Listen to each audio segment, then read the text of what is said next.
নমস্কাৰ বন্ধুসকল, আজি মই আপোনালোকলৈ আকৌ এটা নতুন ভিডিঅ' লৈ আহিছোঁ। আশা কৰোঁ ভিডিঅ'টো ভাল পালে আপোনালোকে লাইক, শ্বেয়াৰ আৰু কমেণ্ট কৰিব। ধন্যবাদ।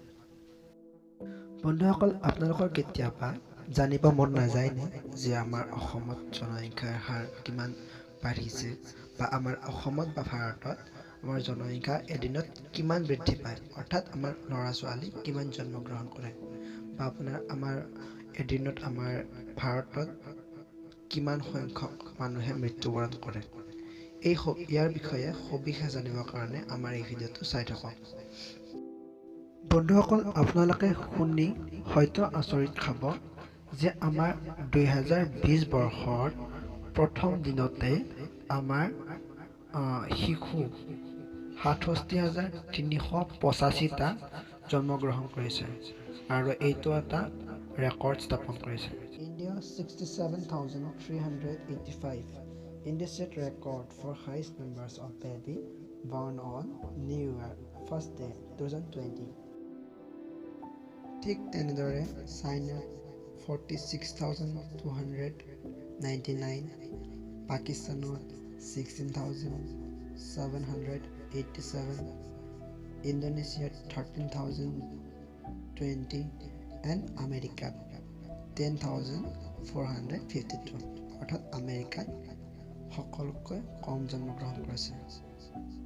অৰ্থাৎ আমেৰিকাতকৈ আমাৰ ভাৰতত 6 গুণতকৈ অধিক জনসংখ্যা বৃদ্ধি বেছি এইবাৰ আপোনাৰ 2020 বৰ্ষত।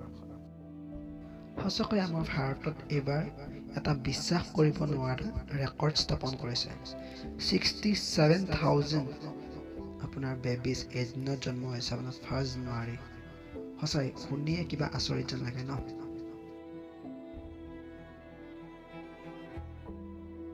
বন্ধুসকল, আপোনালোকৰ যদি চাব বিচাৰে যে আমাৰ 2020 বৰ্ষৰ 1 তাৰিখৰ পৰা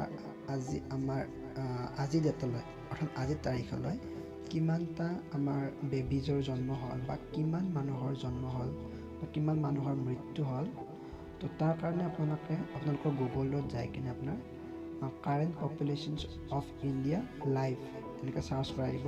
তেতিয়া আপোনালোকে দেখাব যে আমাৰ ভাৰতত জনসংখ্যা কেনেকৈ বৃদ্ধি হৈছে, কেনেকুৱা হাৰত বৃদ্ধি হৈ আছে।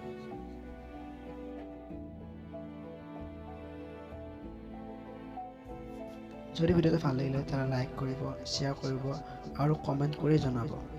আৰু মোৰ ভিডিঅ'টোৰ পৰা যদি অলপ কিবা হ'লে আপোনালোকে শিকিব পাৰিলে তেতিয়াহ'লে অনুগ্ৰহ কৰি ছাবস্ক্ৰাইব বাটনটো টিপি দিব। ধন্যবাদ।